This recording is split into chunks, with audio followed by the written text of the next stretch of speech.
Tim Burton is back to the big screen doing what he does best, directing a sequel to one of his most recognizable and beloved films, Beetlejuice.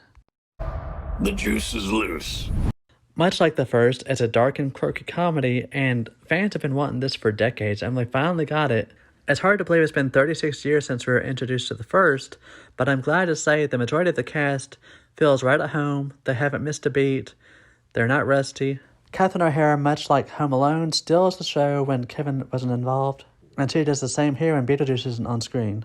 Michael Keaton's portrayal this go-round isn't as strong, he's not as energetic, but he is in his 70s now, so I can't really fault him for that. That being said, he was still entertaining, and as always, one of the highlights of the film. Beetlejuice, Beetlejuice, Beetlejuice.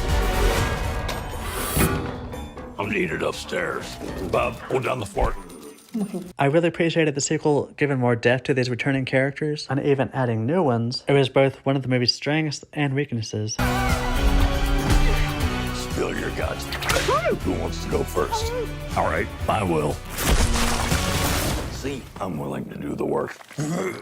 Astrid Dietz, who is one of the positive newcomers of this film, portrayed by Jenna Ortega from Netflix's Wednesday, also directed by Tim Burton. She's great in everything so far. I think she's one of the best actresses of today.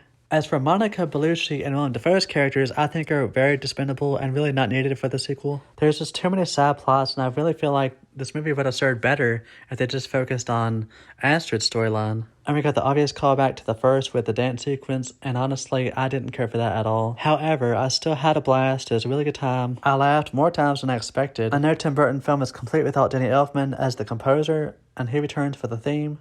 No surprise here, but Beetlejuice will definitely get you in the mood for Halloween, so what are you waiting for? Get your butts in the seats. It's showtime. Beetlejuice! What the f***?